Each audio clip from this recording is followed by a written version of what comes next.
ప్రార్థన చేసుకున్నాం. పరిశుద్ధం పరిశుద్ధం పరిశుద్ధం అంత పరిశుద్ధవా దేవానికి స్తోత్రం స్తోత్రం నాయన, దేవానికి స్తోత్రం తండ్రి.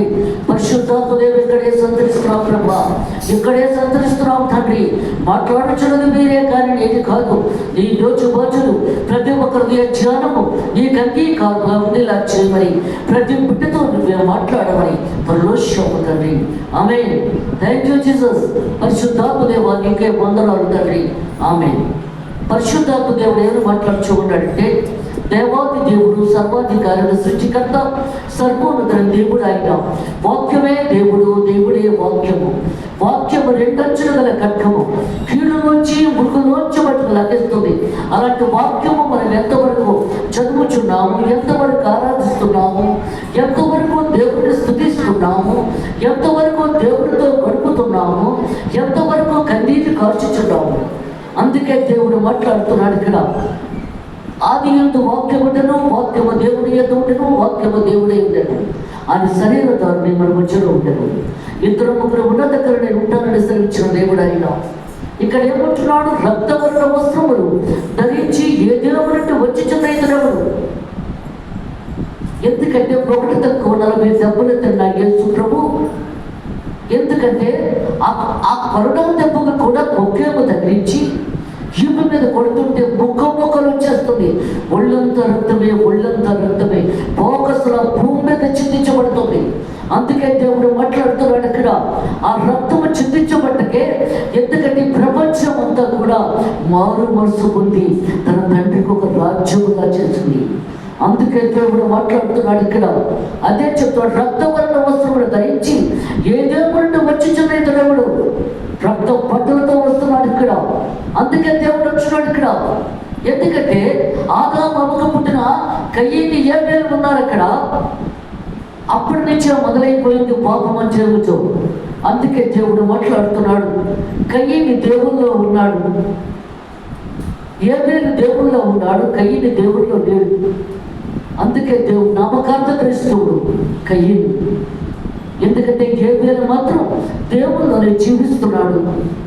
అలాంటిది ఇక్కడ కయ్యను పండించుకుంటున్నాడు ధాన్యము. ఇక్కడ హేబెలు గొర్రెలు కాపరి, గొర్రెల్ని మేపుకొని గొర్రెల్ని పెంచుతున్నాడు ఇక్కడ. ఎందుకంటే మన కుటుంబంలో అందరూ ఒకలా ఉండరు. అందరూ ఒక్కొక్క ఉద్యోగాలు చేసుకుంటారు, ఒక్కొక్క పద్ధతిలో పెరుగుతారు. అలాగే ఇక్కడ కూడా ధాన్యము పట్టించి నూర్చి బస్తాలు ఎత్తి అమ్మేసుకొని చుట్టూ చెత్త చెదారం ఉంటుంది కదా, అది చేటలోకి తీసుకొని దేవుడికి ఇద్దామని అనుకుంటున్నాడు కయ్యను అక్కడ. మరి మనము కూడా అనుకుంటున్నామేమో.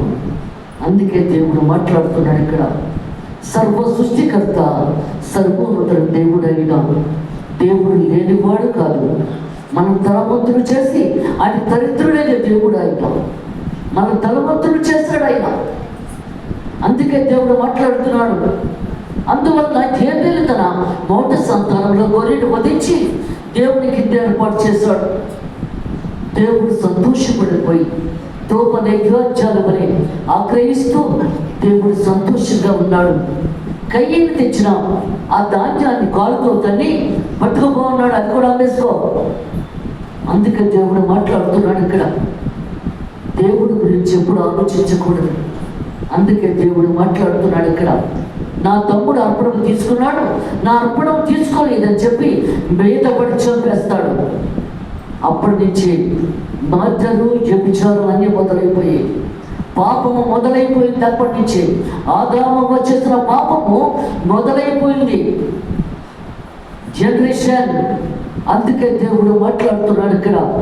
జీవాధిపతిని దేవుడు, సర్వాధికారిని సృష్టికర్త, సర్వోన్నత దేవుడు అయినా ఎప్పుడైతే చంపేశాడో రక్తము దేవుని సింహాసనాన్ని గజగజ ఉడికింపచేస్తుంది. హేబెలు రక్తాన్ని. దేవుళ్ళలో ఉన్న బిడ్డలు ఆయన ప్రేమిస్తాడు. దేవుడి రక్తం ఎలా ఉన్నదో వాటి బిడ్డలు కూడా ఆ ప్రేమని దేవుడు ఇస్తాడు. వారి రక్తాన్ని హేబెలుని ప్రేమించాడు దేవుడు. అందుకే ఆ రక్తము దేవుడి సింహాసనాన్ని గజగజ ఉడికింపచేస్తుంది. అప్పుడు దేవుడు మాట్లాడుతున్నాడు, కయ్యను నీ తమ్ముడు ఎక్కడ? నా తమ్ముడికి నువ్వు కాపురం ఇచ్చావా? గర్వముతో అహంకారంతో మాట్లాడుతున్నాడు అక్కడ. నువ్వు దేశదిమ్మరవై తిరుగుతావు, ఎవడు చంపుతాడు వాడు శాపగ్రస్తుడవుతాడు. అందుకే దేవుడు మాట్లాడుతున్నాడు. ఎందుకంటే వాక్యం మేము ఎందుకు చెప్తాం? వాక్య ప్రకారంగా నడుచుకుంటారని చెప్తాం మేము. అందుకే దేవుడు మాట్లాడుతున్నాడు. సర్వశక్తిమంతుడు, సర్వోన్నతుడు దేవుడు ఆయన. అందుకే శాపగ్రస్తుడైపోయాడు అక్కడ కయీను. ఇక్కడ ఏమంటున్నాడు? యేసు ప్రభు తన రక్తాన్ని భూమి మీద చిందించి ప్రతి ఒక్కరిని పరిశుద్ధుడిగా చేశాడు. రక్తవర్ణ వస్త్రములు ధరించి ఏ దేవుడు వచ్చుచున్నెవడు? సోముత వస్త్రము ధరించిన వాడే గంభీరముగా నడుచుచు ప్రస్తుతాన్ని బలస్తము తెచ్చుచున్న దేవుడు. వస్త్రాలని దేవుడు పరిశుద్ధుడు, పరిశుద్ధుడు, పరిశుద్ధుడు. పరలోకమంతా తత్తలిపోతుంది, గడప కప్పులు కదిలిపోతున్నాయి. అందుకే దేవుడు ఏమంటున్నాడు? వస్త్రాల నుండి బలాతి శ్రమతో వచ్చుచున్నెవడు? దేవుడు వచ్చేస్తున్నాడు ఇప్పుడు రెండోసారి ఆయన. ఎందుకంటే రక్తాన్ని ప్రాణాలు ఇచ్చిన దేవుడు నా బిడ్డలు ఎలా ఉన్నారు అని చెప్పి ఇప్పుడు వచ్చేస్తున్నాడు ఆయన. మరి నువ్వు సిద్ధంగా ఉన్నావా? అదే చెప్తున్నాడు ఇక్కడ. ఏమొచ్చినాడు? నీతిని బట్టి మాట్లాడుచున్న నేనే. నీతిమంతుడు దేవుడు. మనుషులే నీతి లేని వారు అయిపోతున్నారు. మనుషులే నీతి లేని వారు అయిపోతున్నారు.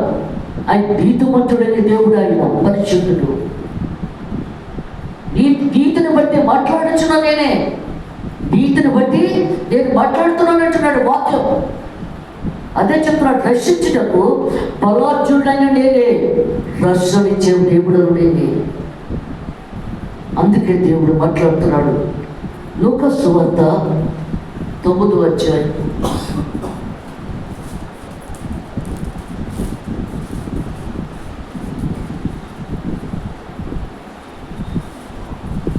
57వ వచనం చదవండి. 9వ అధ్యాయము 57వ వచనం.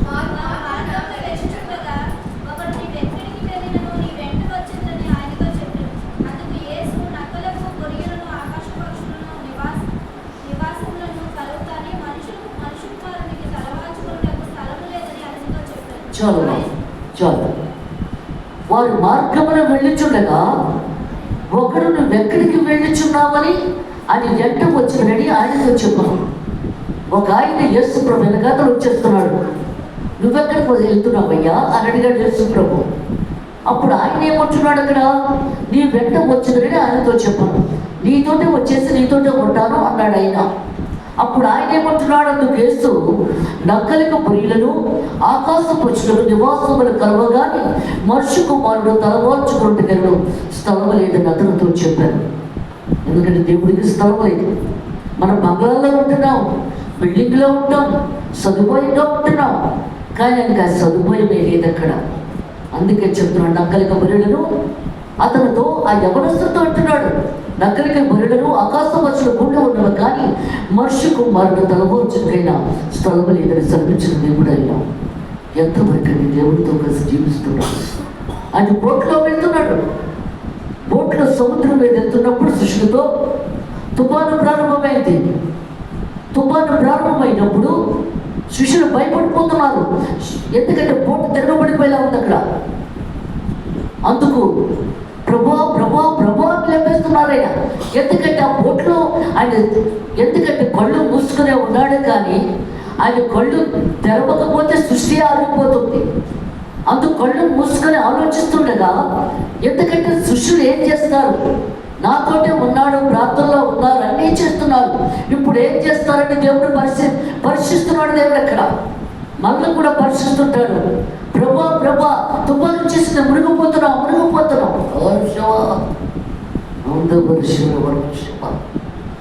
ఎంతకని భయపడతాం. అందుకే పడుతుకుంటే ఆయన కొరకే చావైన భయం లేదు. అప్పుడు ప్రభు అంటున్నాడు, ఎంతకాలం మీతో మూర్ఖతను వలన గద్దించదే. తుఫాను గద్దిస్తే అరిగిపోతుంది. నాతో మీరు ఉంటున్నారే, కానీ మీరు దాని ప్రకారంగా నా మాట ప్రకారంగా నడుచుకోవట్లేదు. గద్దించండి. దేవుడు గద్దించేటప్పటికి ఆ తుఫాను ఆగిపోయింది. అలాగే నీవు కూడా ఏదైనా సమస్య వచ్చినప్పుడు ముందు ప్రార్థన చేయి, ఆ తర్వాత ఏదైనా చేయి. అందుకే ప్రార్థన మర్చిపోయి హాస్పిటల్కి అన్నింటికి పరిగెడతాం. కానీ ముందు ప్రార్థన చేసుకొని గద్దించు, ఆ జబ్బు తగ్గిపోతుంది. అప్పుడు నిమ్మళంగా వెళ్ళు. అదే మాట వచ్చినాడు దేవుడు ఇక్కడ. ఆ తర్వాత దేవుడు చెప్తున్నాడు ఇక్కడ, ఆయన మరి ఒకరితో ఇంకొకరితో చెప్తున్నాడు. దేవుడు ఇక్కడ మాట్లాడుతున్నాడు. మరి ఒకరితో నా వెంట రమ్మని చెప్పాను, నా వెనకాల రా అన్నాడు దేవుడు అక్కడ. ఒక ఆయన అతడు నేను వెళ్ళి మొదట నా తండ్రిని పాతిపెట్టి వచ్చేటకు సెలవిమ్మని మనవి చేశాడు. ప్రభా, నా తండ్రి చనిపోయాడు కదా, ఆయన సమాధి చేసి నేను వచ్చేస్తాను అని చెప్పన్నాడు ఇక్కడ ముందు. ఎందుకంటే మృతులను పాతి పెట్టుకోవడమేమో, మృతులను పాతి పెట్టుకోవడమేమో. నువ్వు వెళ్ళి దేవుని వాక్యం చాటించపో. ఎందుకంటే చనిపోయాడు ఆయన, ఇంకేమీ లేదు అక్కడ. బ్రతికున్న వాడికే తప్ప వాక్యమును దేవుడును చచ్చిపోయిన వాడికి లేదు అక్కడ. అందుకని చనిపోయాడు కాబట్టి ఆయన వదిలేసి వాక్యం చెప్పండి. అందుకే దేవుడు మాట్లాడుతున్నాడు ఇక్కడ. అందుకైనా మృతులు తమ మృతులను బాధ పెట్టుకున్నాడేమో, నువ్వు వెళ్ళి దేవుని రాజ్యమును ప్రకటించమని వారితో చెప్పాను. ఎంతవరకు అండి దేవునితో కలిసి జీవిస్తున్నావు? అందుకంటున్నాడు, నువ్వు పనిలోకి వెళ్తున్నావు, నువ్వు ఉద్యోగానికి వెళ్తున్నావు, నువ్వు ఎక్కడెక్కడికో వెళుతున్నప్పుడు నువ్వు చెప్పవా, నువ్వు మాట్లాడవా, ఒక ఆత్మను రక్షించవా? అందుకే దేవుడు మాట్లాడుతున్నాడు ఇక్కడ. అదే చెప్తున్నాడు. మరి ఒకడు, ప్రభా, నీ వెంట వచ్చును కానీ నా ఇంటి నుండి వారి యొక్క సెలవు తీసుకొని వచ్చినప్పుడు మొదట నాకు సెలవిమ్మని అడిగాను. అందుకే దేవుడు మాట్లాడుతున్నాడు ఇక్కడ. ఏలియా ఇంకా దేవుని దగ్గరకు వెళ్ళిపోవాలి. ఆయన తర్వాత సేవకుడు పులిపెట్టెక్కాలి. ఆ పులిపెట్టి ఎక్కకుండా ఒక సేవకుడు లేకుండా ఈయన తీసుకుని వెళ్ళిపోడు. అందుకే నన్ను కూడా దేవుడు మళ్ళీ పంపించాడు. అందువల్ల ఇక్కడ చెప్తున్నాడు, ఏలియాని ఆ పొలంలో దున్నుతున్నాడు కదా, ఆయన దగ్గరికి వెళ్ళి రమ్మని చెప్పు. దేవుడు సిద్ధపరిచేశాడు. అతన్ని ఎన్నుకున్నాడు దేవుడు ఎక్కడ. అప్పుడు వెళ్ళి సేవకు వస్తావా అని అడిగాడు ఏలియా. వచ్చేస్తాను, కానీ ఇంటికి వెళ్ళి ఒకసారి చెప్పేసి వచ్చేస్తాను అన్నాడు. గబగబా వెళ్ళి చెప్పేసి పరిగెట్టుకుని వచ్చేస్తాడు అక్కడ. అందుకే అప్పుడు ఏలియా ఎలా సేవకు వెళ్ళాలో, ఎలా వాక్యం చెప్పాలో నేర్పించాడు అక్కడ. అందుకే దేవుడు మాట్లాడుతున్నాడు అక్కడ. అప్పుడు అన్నాడు, ఎవరు మీ గురువు గారు ఈవేళ వెళ్ళిపోతున్నారు దేవుడి దగ్గరికి. ఏలియా వెళ్ళిపోతున్న సమయం ఆసన్నమైపోయింది. ఈయన సిద్ధపడిపోయాడు కదా, ఎలీషా అని పేరు పెట్టాడు ఆయనకి. ఆయన సిద్ధపడిపోయాడు కాబట్టి ఏలియా బయలుదేరి వెళ్ళిపోతున్నాడు. ఆయన అన్నప్పుడు ఆ రోజు ఉండిపోయి ఆయనతో కలిసి యోర్దాను నది మీద ఏలియా తన భుజం మీద కొంగలతో కొట్టగా 2 పాయలు అయిపోతుంది. ఎర్ర సముద్రం మోసే కర్రతో కొడితే 2 పాయలు అయిపోయి మంచి రోడ్డు వచ్చేసింది. ఎందుకంటే అద్భుత కార్యం చేసే దేవుడు, మెరుపులు చేసే దేవుడు ఆయన. ఆతల ఒడ్డుకి వెళ్ళి మళ్ళీ భుజం ఆ కొంగలతో కొట్టేటప్పుడు కానీ కలిసిపోతుంది యోర్దాను. అప్పుడు అంటాడు, ఎలీషా నీకేం కావాలి అని అడిగాడు. దేవుడు మనల్ని కూడా అడుగుతాడు, నీకేం కావాలని. 700 ఆత్మ కావాలి అన్నాడు ఎలీషా. అది నేను ఇచ్చేది కాదు, దేవుడే ఇవ్వాలి అనేటప్పటికల్లా అగ్నిగారు వచ్చి ఏలియాని శరీరంతో తీసుకెళ్ళిపోతాయి. రక్త మాంసంలో దేవుడి రాజ్యంలో స్వతంత్రించుకున్నాం. కానీ ఏలియా పెద్ద ప్రవక్త కాబట్టి రక్త మాంసంతో వెళ్ళిపోయాడు. ఆయన భుజం నుంచి గొంగలి కింద పడేది. అది ఆ గొంగలి భుజం మీద వేసుకున్నాడు ఎలీషా. ఆయన వచ్చి యోర్దాను నది మీద కొట్టేటప్పటికల్లా అది 2 పాయలు అయిపోయింది. అంటే ఆ గొంగలిలో ఉన్నది 7 ఆత్మ. అలాగే నీకు కూడా దేవుడు 7 ఆత్మిస్తాడు. అదే చెప్తున్నాడు దేవుడు ఇక్కడ. ప్రభా, నీ వెంట వచ్చుదని కానీ నీ ఇంటర్లో వారి యొక్క సెలవు తీసుకొని వచ్చేటప్పుడు మౌంట్ నాకు సెలవు ఇవ్వమని అడిగాను. నేను ఇంటికెళ్ళి ఒకసారి వాళ్ళతో మాట్లాడేస్తాను అంటే వాడు తిరిగిడాడనమాట. అందుకే దేవుడు మాట్లాడుతున్నాడు ఇక్కడ. అప్పుడు ఏమంటున్నాడు దేవుడు ఇక్కడ, యేసు నాగటి మీద చెయ్యి పెట్టి ఎలుక తట్టు చూచి వాడెవడైనా సరే దేవుడు రాజ్యములకు పాత్రుడు కాడని వారితో చెప్పను. నువ్వు వెళతానని చెప్తున్నావు కానీ తిరిగి రావు. అందుకే అంటున్నాడు, దేవుని సేవ చేస్తానని చెప్పి నీవు దేవుడిని మోసం చేసినట్టు ఉన్నది అక్కడ. అదే చెప్తున్నాడు ఇక్కడ, యేసు నాగట మీద చెయ్యి పెట్టి, ఎందుకంటే నాగట మీద చెయ్యి పెట్టడం అంటే సిలువ మీద సిలువ పెట్టడం, చెయ్య పెట్టడం, సిలువ మీద చెయ్య పెట్టడం. ఎంతవరకు నువ్వు సిలువ మీద చెయ్యి పెడుతున్నావు? అది ఎందుకంటే తను భుజం మీద తీసుకుని తిరగాలి, ఆ సిలువని ఎత్తుకొని నడవాలి, వాక్యం చెప్పాలి, పాటలు పాడాలి, ఆరాధన నడిపించాలి, అన్నీ చేస్తున్నాడు. యేసు నాగట మీద చెయ్యి పెట్టి వెనుకతంటే చూచివాడు ఎవడును దేవుని రాజ్యములకు పాత్రుడు కాడని వారితో చెప్పాను, వెనక తిరిగి మాత్రం చూడకు. అందుకే దేవుడు మాట్లాడుతున్నాడు ఇక్కడ, సాతాను కూడా వెనక తిరుగు చూడు నాకు ఆసంటున్నది.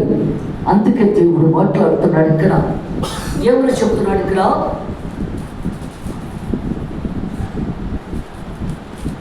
యేసు ప్రభు దగ్గరికి వచ్చి ఒక యవ్వనస్తుడు అడుగుతున్నాడు. ఏమని అడుగుతున్నాడు ఇక్కడ?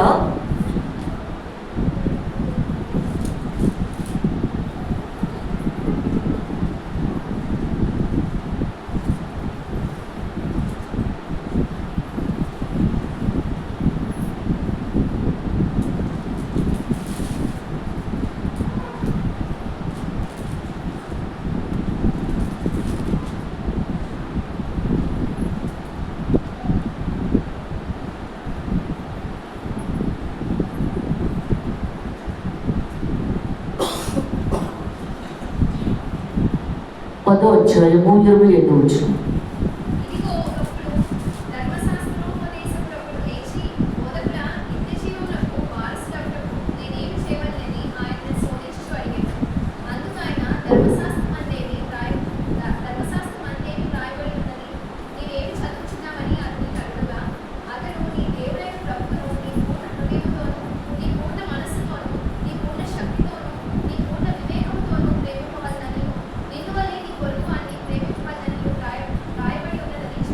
చాలు. అందుకే దేవుడు ఏమొచ్చున్నాడు, బైబిల్ చదవటం లేదా ప్రభా పరలోక రాజ్యం ఎలా వెళ్ళాలి అని ధర్మశాస్త్రం నేర్చుకుని అడిగాడు దేవుడిని. అప్పుడు ఆయన ఏమన్నాడు, నువ్వు బైబిల్ చదవటం లేదటయ్యా, తెలుసుకోలేదా? నువ్వు బైబిల్ చదివి అందులో వాక్యం ఏమిటో నీకు తెలియటం లేదా? పరలోక రాజ్యం గురించి అక్కడ రాశాడు అక్కడ అని చెప్పు అన్నప్పుడు అక్కడ మాట్లాడలేకపోతున్నాడు. నీవేమి చదువుచున్నావని అతను అడగగా అతడు నీ దేవుడైన ప్రభుని దేవుడు ఎలా ప్రార్థించాలో చెప్తున్నాడు, దేవుడిని ఎలా ప్రార్థిస్తే బాగుంటుందో చెప్తున్నాడు, పరలోక రాజ్యానికి ఎలా వెళ్ళాలో చెప్తున్నాడు దేవుడు ఇక్కడ. నీ పూర్ణ హృదయముతోను, నీ పూర్ణ మనసుతోను, నీ పూర్ణ శక్తితోను, నీ పూర్ణ వివేకముతోను ప్రేమించవలను. ఎందుకంటే మోకరించి శరీరము ఆత్మ దేవుని ఆత్మకు ఆధీనంలో ఉండాలి, ఆయనతో ఏకీభవించాలి. ఆయన ఆత్మతో ఏకీభవించినప్పుడే ఎలా ఏకీభవించాలో నేను చెప్పాడు. నీ పూర్ణ హృదయముతోను, నీ పూర్ణ మనసుతోను, నీ పూర్ణ శక్తితోను, నీ పూర్ణ వివేకముతోను ప్రేమించవాలని. ఎందుకంటే ఎటు కూడా నీ మనసు పోకూడదు. నువ్వు ప్రాంతంలోకి వచ్చేటప్పటికల్లా పరి విధాలుగా వెళ్ళిపోతుంది. అన్నిటికన్నా మనసే స్పీడ్ అటండి, చాలా స్పీడ్గా వెళ్ళిపోతుందట ఎక్కడెక్కడో ఆలోచించడానికి. అదే మాట దేవుడు ఇక్కడ అంటున్నాడు, నువ్వు ఆలోచించుకో దేవుడిని నువ్వు ఎలాగా. ఎందుకంటే ఇప్పుడు చెప్పినవన్నీ దేవుడిని పొగడం, దేవుడిని స్తుతించడం. ప్రార్థన మొదలు పెట్టేటప్పటికల్లా ఆయన పొగడాలి.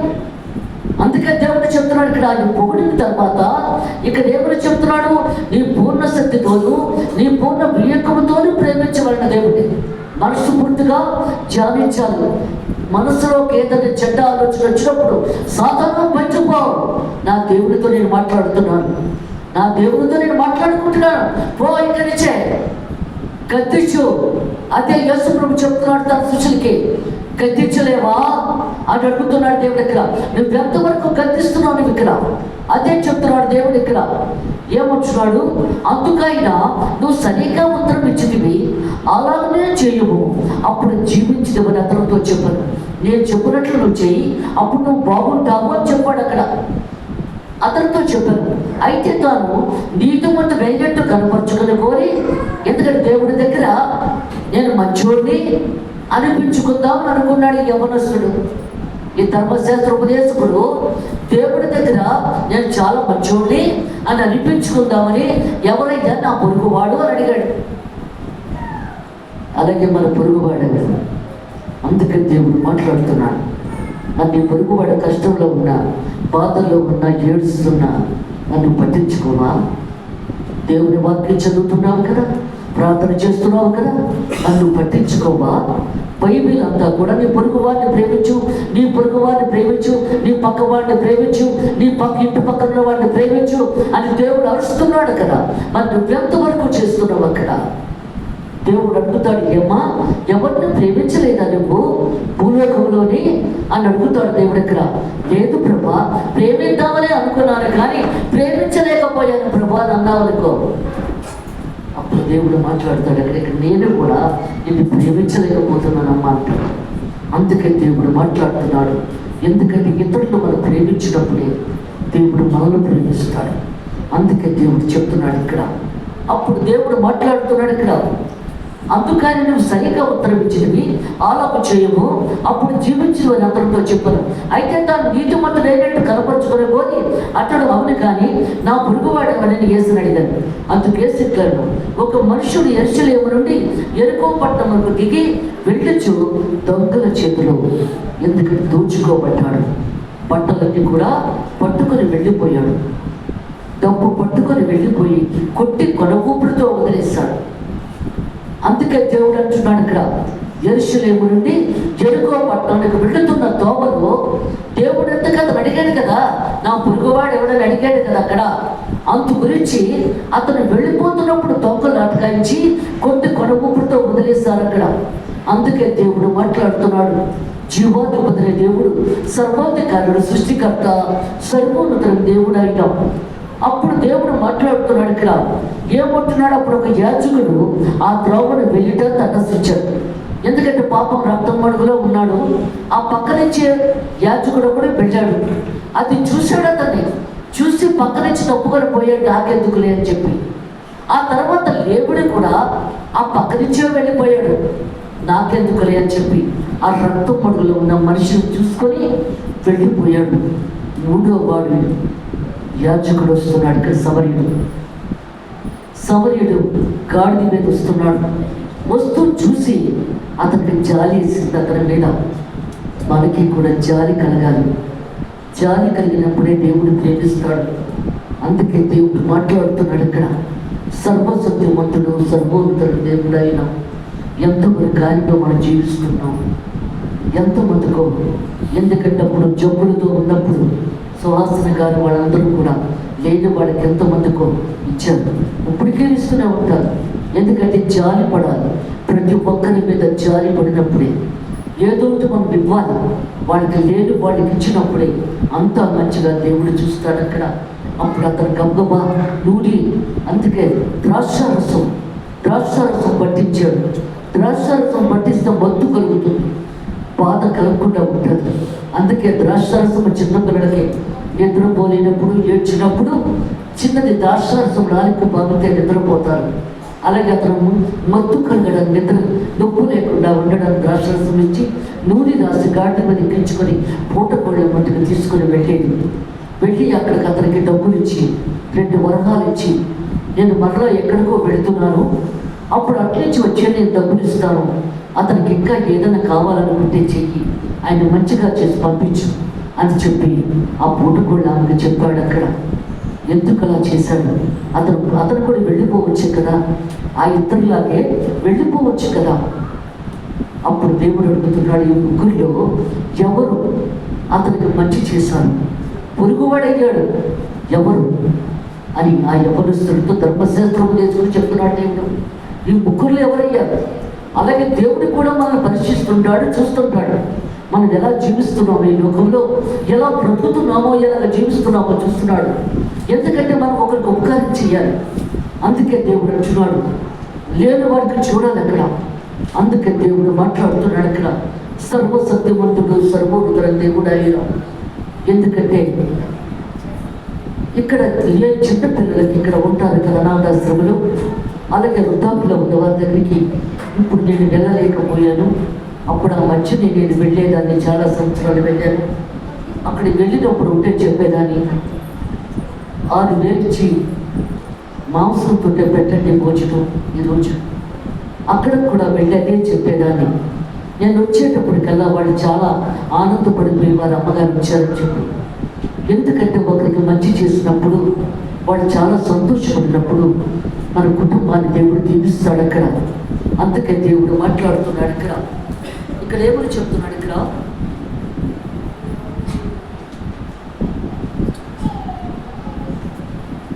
8వ అధ్యాయము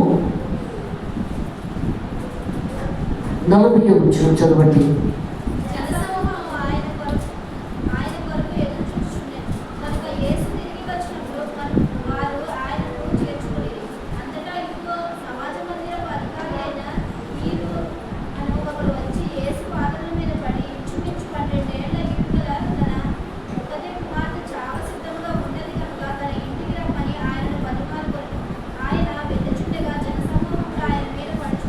చాలు. అందుకే దేవుడు మాట్లాడుతున్నాడు ఇక్కడ. ఎందుకంటే మీరు త్వరగా వచ్చేస్తే త్వరగా మనకు వాక్యం ముగించుకుంటాం కదా. ఆలస్యంగా వచ్చారు కాబట్టి పావు గంట ఎక్కువే చెప్తాను నేను. జనసమూహం ఆయన కొరకు ఎదురు చూచుచుండారు. ప్రజలందరూ యేసు ప్రభు కోసం ఎదురు చూస్తున్నారు. ఎప్పుడు కూడా ఆయన వెనకాతల కొన్ని వేల మంది జనాంగం వస్తారు యేసు ప్రభు వెనకాతల. అద్భుతకారం చేసే దేవుడు కదా, మెరుకులు చేసే దేవుడు ఆయన, సర్వసృష్టికర్త, సర్వోన్నత దేవుడు ఆయన. జనమంతా కూడా ప్రభు కోసం ఎక్కడికో వెళ్ళిన ప్రభు ఆయన ఎప్పుడు వస్తాడని ఎదురు చూస్తున్నారు. ఇక్కడ యేసు తిరిగి వచ్చినప్పుడు వారు ఆయన చేర్చుకోండి. అప్పుడు ప్రభు వచ్చేసామని అందరూ సంతోషపడిపోతున్నారు. అంతటి ఇదిగో సమాజం అందరూ అధికారి అయినా, అంటే ఒక ఆలయానికి యాజకుడు, అంటే ఆయన పై అధికారి, బోధకుడు కాదు. ఆయన చర్చిని కాపాడేవాడు, డబ్బులిచ్చేవాడు. అందుకంటున్నాడు ఇక్కడ, అతడు ఇదిగో సమాజ మందిరం అధికారి అయినా యేయూరని ఒకడు వచ్చి, అతని పేరు యేయూరని ఒకడు వచ్చి యేసు పాదముల మీద పడి, యేసు పాదాలు పట్టుకున్నంత పెద్ద అధికారి, ప్రభా నాకు 12 సంవత్సరాలు వయసు గల పాప ఉన్నది, ఆమెకు జబ్బు చేసింది, ఒక్కసారి నా ఇంటికి వచ్చి నా బిడ్డని ముట్టి స్వస్థపరుస్తావా అని అడిగాడు అక్కడ. అలాగే వచ్చేస్తున్నాను అన్నాడు. వచ్చేస్తున్నానంటప్పటికీ జనం వెనకాతలే వచ్చేస్తున్నారు కదా, కిటకిటలు ఆడిపోతుంది జనం అంతా కూడా. ప్రభు మధ్యలో ఉన్నాడు, వెనకాల ముందు జనం అన్నమాట. ముందుగా వెళ్ళడం అవ్వడం లేదు వాళ్ళ ఇంటికి. అప్పుడు 12 సంవత్సరాల నుంచి రక్తస్రావంతో బాధపడుచున్న ఒక ఆవిడ, ఎంతోమంది డాక్టర్ల దగ్గరికి వెళ్ళినా స్వస్థత జరగలేదు. అప్పుడు దేవుడిని చూసి ఆయన చిన్న వస్త్రం చెప్పి ముట్టుకుంటాను, నాకు స్వస్థ అయిపోతుందని ముట్టుకునేటప్పటికల్లా స్వస్థ అయిపోయేటప్పటికల్లా అప్పుడు దేవుడు అంటున్నాడు, నన్ను ఎవరో తాకారని. ఎందుకంటే సాక్ష్యం చెప్పాలి అక్కడ. మనం ఎందుకు సాక్ష్యం చెప్పుకుంటున్నాం? స్త్రీల కూటంలో ఎందుకు సాక్ష్యం చెప్పుకుంటున్నాం? ఎందుకంటే చాలా మంది మారుతారు సాక్ష్యం ద్వారా. అందుకు ఇక్కడ దేవుడు ఏమొచ్చున్నాడు, నన్ను ఎవరో తాకారు అంటున్నాడు. అప్పుడు ఆవిడ ఇంకా లాభం లేదనుకుంది. అప్పుడు పేతురు అంటున్నాడు, ప్రభా అందరూ నీ మీదే పడుతున్నారు కదా, ఎవరో తాకడం ఏంటి? ఎందుకంటే దుడుకు పేతురు కంగారు ఎక్కువ లేదు. నాలోంచి ప్రభావం వెళ్ళకపోయింది, పవర్. యేసు నామంలో బలం ఉంది, యేసు మాటలో శక్తి ఉంది, యేసు మాటలో ప్రభావం ఉంది, పవర్ వెళ్ళిపోయింది నాలోంచి. అందుకే దేవుడు మాట్లాడుతున్నాడు, ఇంకా లాభం లేదనుకొని ఆమె గజగజా ఉడికిపోతూ ప్రభు పాదాలు పట్టుకొని, ప్రభా 12 సంవత్సరాల నుంచి రక్తస్రావంతో బాధపడుతున్నాను. అది మామూలు విషయం కాదు. రక్తస్రావం అంటే బలహీనత, రక్తం అంతా పోతుంది, ముట్టులో శక్తి సన్నగిలిపోతుంది. అందుకే ఇక్కడ నేనేం చేయాలో తెలియక నీ వస్త్రం చెక్కు ముట్టుకున్నాను తండ్రి, నాకు స్వస్థ అయిపోయింది. మంచిది. అందుకే దేవుడు ఏమంటున్నాడు, నా కుమారి ఈ విశ్వాసమే నేను స్వస్థపరిచింది, సమాధానం కలగాలి లేదు. కుమారి అంటే పెళ్ళి అవ్వలేని అమ్మాయి ఆమె. అప్పుడు బయలుదేరి వెళ్తున్నప్పుడు ఈ లోపల ఆమె చచ్చిపోయింది. ఏలియా కుమార్తె చనిపోయింది. అప్పుడు పరివాడు వచ్చి, ఇంక బోధకుడిని శ్రమ పెట్టవద్దు, ఆవిడ చచ్చిపోయింది, ఇంకేమీ లేదేంటి, బ్రతికించే దేవుడు కదా ఈయన. అప్పుడు అన్నాడు, మీ అమ్మాయి చనిపోలేదు, ఆవిడ బ్రతికే ఉందన్నాడు. వాళ్ళందరూ ఆశ్చర్యపోతున్నారు, చచ్చిపోలేదు అంటాడేంటినా, బ్రతికే ఉన్నాడు అంటున్నాడు ఏమిటని. అప్పుడు ఇంటికి వెళ్ళిన తర్వాత పేతురుని, యోహానుని, యాకోబుని లోపల తీసుకుని వెళ్ళి తగ్గిన వాళ్ళందరినీ బయట నిలబడమని చెప్పాడు దేవుడు. అప్పుడు లోపలికి వెళ్ళి ఆ బిడ్డ, ఎందుకంటే తల్లిదండ్రులు ఏడుస్తున్నారు, ఆ తల్లిదండ్రులను చూసి దేవుడు చాలా బాధపడ్డాడు. కనికరపడి, నీ బిడ్డ చనిపోలేదయ్యా, ఎందుకలా ఏడుస్తావు అని చెప్పి వాళ్ళని ఓదార్చి చెయ్యి పట్టుకొని, చిన్నదానా లేకనేటప్పటికల్లా ఆ చిన్నది లేవలేదు, ఇంకా బతుగా ఉంది. అందరూ ఎగతాళి చేస్తున్నారు, బ్రతికిస్తారంటున్నాడు కదా, బ్రతికించడేమి, లేవలేదేమి అమ్మాయి అని మనుషులు కదా, ఎగతాళి ఎక్కువ కదా.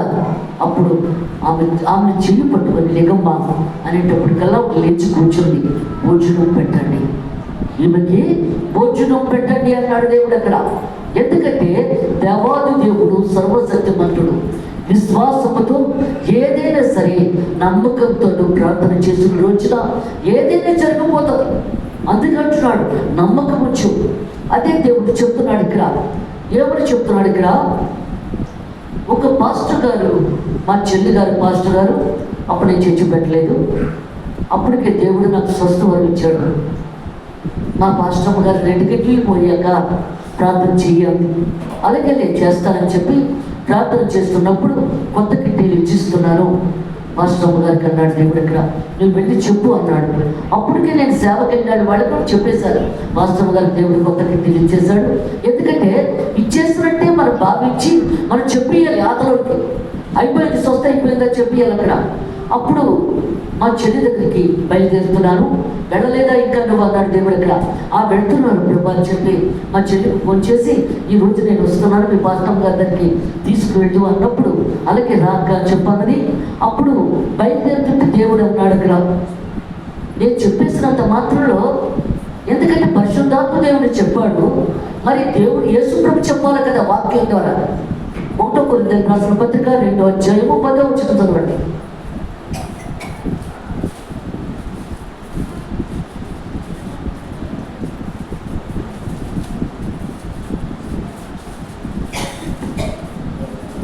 కొరింథీయులకు రాసిన పత్రిక 2వ అధ్యాయం 10వ వచనం.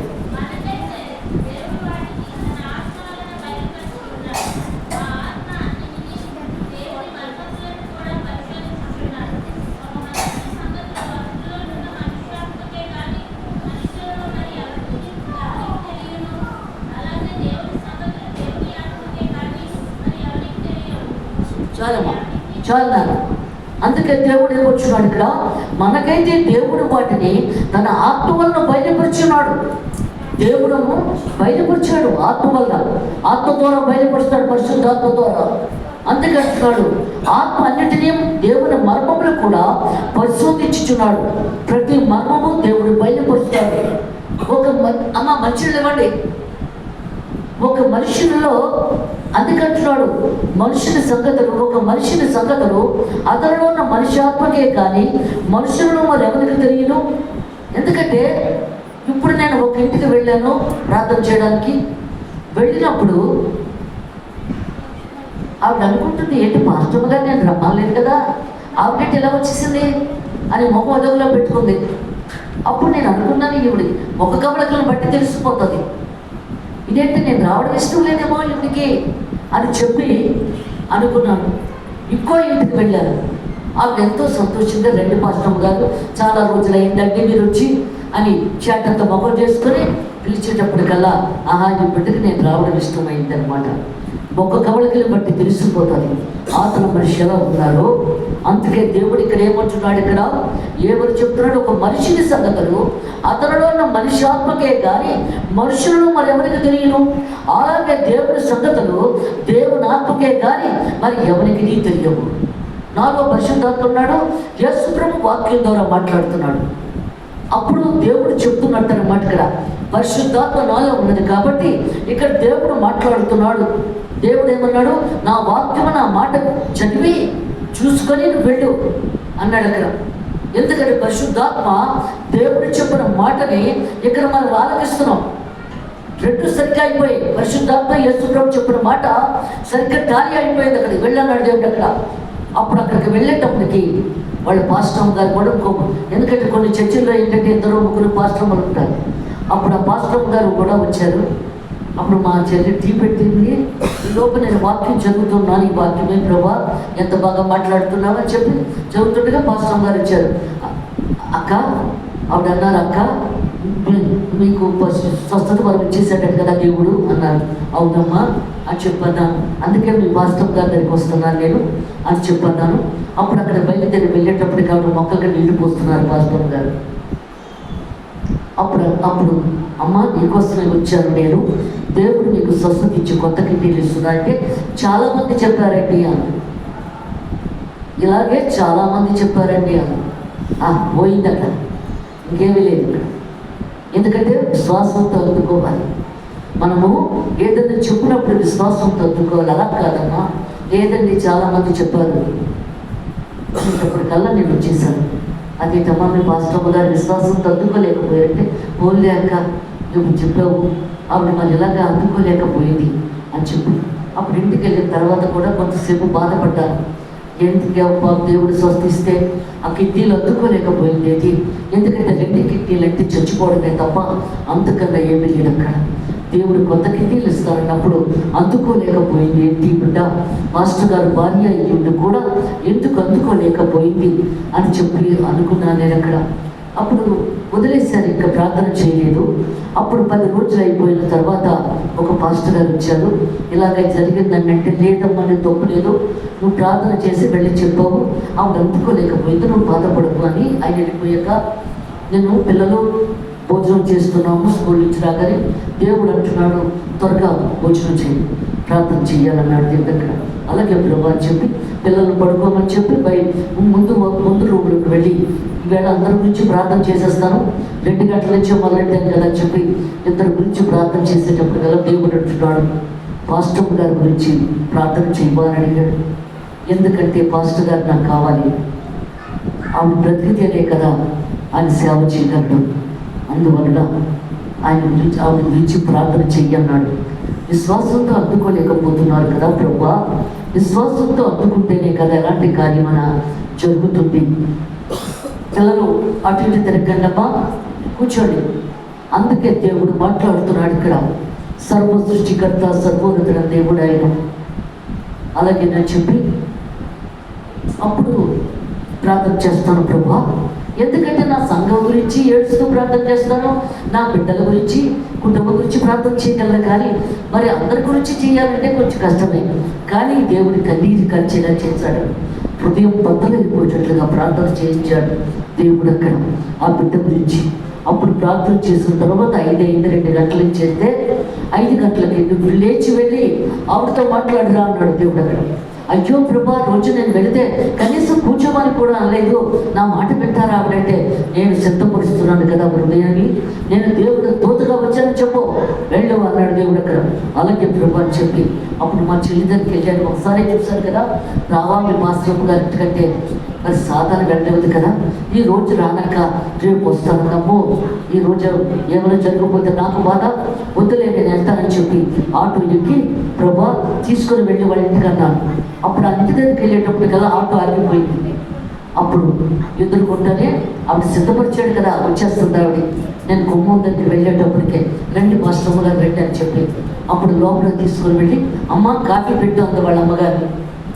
అమ్మ నీ కాఫీ తాగడానికి రాలేదు, నీతో మాట్లాడడానికే నేను వచ్చాను, ఒక అరగంట టైం ఇచ్చావనుకో నేను దేవుడి దూతగా వచ్చాను, దేవుడు ఏది చెప్పాడో చెప్పేసి వెళ్ళిపోతాను అని చెప్పినప్పుడు, లేదంటే మాస్టర్ గారు కాఫీ తాగిన తర్వాతే మాట్లాడుకున్నారు. అప్పుడు లోపలికి వెళ్ళి అరగంట మాట్లాడతానన్న దాన్ని 2 గంటలు మాట్లాడాను. మీ ఆయన పనుల గుర్తి విశ్వాసం విశ్వాసం విశ్వాసం అని చెప్తున్నాడు ఆయన చర్చలో. మరి నువ్వెందుకు స్త్రీలు కూడా నడిపించవా? నువ్వు పాస్టర్గా ఉండి నీవు చర్చలో ఏమీ చెయ్యవా? దేవుడు ఇప్పుడు నీ కోసం నన్ను పంపించాడు 2వసారి. నువ్వు నాకు చెల్లివనా, నాకు అక్కవనా, నా సంఘ పెద్దవనా, ఎందుకు నేను వచ్చాను ఇక్కడికి? నువ్వు విశ్వాసంతో ఉండాలి కదా అని చెప్పు అన్నప్పుడు నన్ను పట్టుకొని ఏడ్చి, నాకెందుకో విశ్వాసం కలగటం లేదండి పాస్టర్ గారు, నాకెందుకో విశ్వాసం కలగటం లేదు, విశ్వాసం లేకపోతే కార్యం జరగదు కదమ్మా అని చెప్పి అప్పుడు ఎన్నో చెప్పాను. అప్పుడు ప్రార్థన చేసి వెళ్ళిపోయాను. ఆ తర్వాత సీడియాలో హాస్పిటల్కి ఎవరి గురించి వెళ్ళాను. అక్కడ ఆవిడ బెడ్ మీద ఉంది. ఏమ్మా అప్పటికే వాళ్ళ ఆయన దినకరన్ గారి వీటికి రాజమండ్రిలో జరుగుతుంటే కుర్చీలో కూర్చోబెట్టి ట్రైన్లో తీసుకెళ్ళాడు ఆయన. ఆ తర్వాత ఏమ్మా ఇలా జరిగేదంటే నాకు విశ్వాసం లేదు కదండి, అందక్కడ చనిపోయింది. ఎందుకంటే విశ్వాసం లేకపోతే దేవుడు కూడా ఏమీ చేయలేడు. మనకి విశ్వాసం లేకపోతే అదే దేవుడు మాట్లాడుతున్నాడు ఇక్కడ. సర్వ సృష్టికర్త సర్వోన్నతుల దేవుడు ఆయన. ఎంతవరకు ఆయనలో మనం జీవిస్తున్నాం, ఎంతవరకు ఆయన కృపను పొందుతున్నాం, ఎంతవరకు ఆయన ఆశీర్వాదాలు పొందుతున్నాం. అందుకే దేవుడు అంటున్నాడు. ఇది చెప్పి నేను ముగిస్తున్నాను. ఇక్కడ ఏమొచ్చున్నాడు, ఇక్కడ టైం లేదు, ఇంకా మామూలుగా చెప్పేస్తాను. ఇక్కడ ఒక ధనవంతుడు అందరినీ భోజనానికి పిలిచాడు. అలాగే యేసు ప్రభుని కూడా పిలిచాడు భోజనానికి. ఆయన కూడా పెద్ద మనిషి కదా యేసు ప్రభు, ఆయన కూడా పిలిచాడు. అందరూ భోజన భక్తిలో కూర్చున్నారు. దేవుడికి తెలియదంటే లేదు కదా. ఒక స్త్రీ వస్తుంది, పాపం చేస్తున్న స్త్రీ చూచింది. ఆ ధనవంతుడిలోకి వెళ్ళడం చూసి ఆ మంత్రపుని పట్టుకొని పరుగుపరుగులు వచ్చేస్తుంది దేవుడి కోసం. ఆవిడ వస్తుందని తెలిసి వెనకాల పాదాలు పెట్టుకొని కూర్చున్నాడు ఆయన, వెనక్కి కాళ్ళు పెట్టుకొని కూర్చున్నాడు ఆయన. ఆవిడ తిన్నగా వచ్చి ఆయన పాదాల దగ్గర నిలబడి, ఇక ఎవరిని పర్మిషన్ కూడా అడగలేదు. పర్మిషన్ అడిగితే పొమ్మంటారు అక్కడ, పాపం చేసిన స్త్రీ కదా. అందుకు ఆవిడ తిన్నగా వచ్చి ఆయన పాదాల దగ్గర నిలబడి ఏడుస్తూ కన్నీరు కార్చి ఎంతసేపు ఏడ్చిందో 2 పాదాలు తరిచి వారికి ఏడ్చింది. ఏడ్చి స్త్రీకి తల వెంట్రుకలే అందము. ఆ తల వెంట్రుకలతో ఆయన పాదాలు తుడిచి ఎంతసేపు ముద్దు పెట్టుకుందో తెలియదు. చాలాసేపు ముద్దు పెట్టుకుంటుంటే మరి చాలామంది వచ్చారు. ఈ ధనవంతుడు కూడా దేవుల్లో లేడు కదా. అదేంటి ఆ పాపం చేసిన స్త్రీ అలా ముద్దులు పెట్టుకుంటుంటే ఈయనేంటి మాట్లాడడం, ఏం చేయడేంటి? దేవుడికి భక్తురాలికి ఉన్న సంబంధం అది ఎవరికీ తెలియదు. దేవుడికి భక్తురాలికి ఉన్న సంబంధం అంత గొప్పది. అందుకే దేవుడు సంతోషపడుతుంటాడు అక్కడ. అది చూశాడు ధనవంతుడు హృదయంలో ఉన్న ఆయన అనుకున్న మాటను చూశాడు. ఎందుకంటే హృదయంలో ఉన్న మాట నోట్లోకి వచ్చేస్తుంది బయటికి. అప్పుడు అంటున్నాడు, సీమోను నీటికి నేను వచ్చాను కదా, నా కాళ్ళకు నిలిచావా? లేదు బ్రహ్మ. ఆ ముచ్చిన దగ్గర నుంచి కూడా నా పాదాల కన్నీరుతో కడుగుతుంది. సీమోను నన్ను ముద్దు పెట్టుకున్నావా? లేదు బ్రహ్మ. ఎందుకంటే సేవకులు బోధకులు వస్తే చెయ్యి ముద్దు పెట్టుకుంటారు. నువ్వు దేవుని బిడ్డవయ్యా, మా ఇంటికి వచ్చావు అని చెప్పి ముద్దు పెట్టుకుంటారు. ఇక్కడ నన్ను ముద్దు పెట్టుకున్నావా అని అడిగాడు. లేదు ప్రభా. ఆ వచ్చిన దగ్గర నుంచి నా పాదాలు తల వెంట్రుకలతో తుడిసి నన్ను ముద్దు పెట్టుకుంటూనే ఉంది. ఎంతసేపు తన ప్రేమ అంతా కూడా ఆ ముద్దు పెట్టుకుంటూ చూపడుతుంది అక్కడ తన ప్రేమని. అందుకే దేవుడు మాట్లాడుతున్నాడు, దేవునికి ప్రేమ ఎలా చూపెడతావు నువ్వు, ఏ విధంగా చూపిస్తావు నువ్వు దేవునికి. అదే దేవుడు మాట్లాడుతున్నాడు అక్కడ. అందుకే దేవుడు చెప్తున్నాడు, తాను అద్దరుకుంటే పొద్దరుకుంటే ఆయన పాదాల మీద పోసేసింది. సీమోను నా తల మీద నూనె పోసి అభిషేకం చేశావా అడిగాడు. లేదు. అప్పుడు అంటున్నాడు, నేను చెప్తాను. ఒక ధనవంతునికి 2 రుణస్తులు ఉన్నారు. ఒకడు 500 దేవుళ్ళు అప్పు తీసుకెళ్ళాడు, ఒకడు 50 దేవుళ్ళు అప్పు తీసుకెళ్ళాడు. ఇద్దరు పట్టుకెళ్ళి అప్పు తినేశారు, కానీ అప్పు తీర్చలేదు. మా దగ్గర ఏమీ లేదన్నప్పుడు క్షమించేశాడు ఆ ధనవంతుడు. మరి ఎవరెక్కువ క్షమించాడు, ఎవరిని ఎక్కువ క్షమించాడు? ఎందుకంటే 500 దేవుళ్ళు వాటిని క్షమించాడు ఎక్కువ. అంటే 500 తప్పులు ఆమె చేసింది. 50 తప్పులు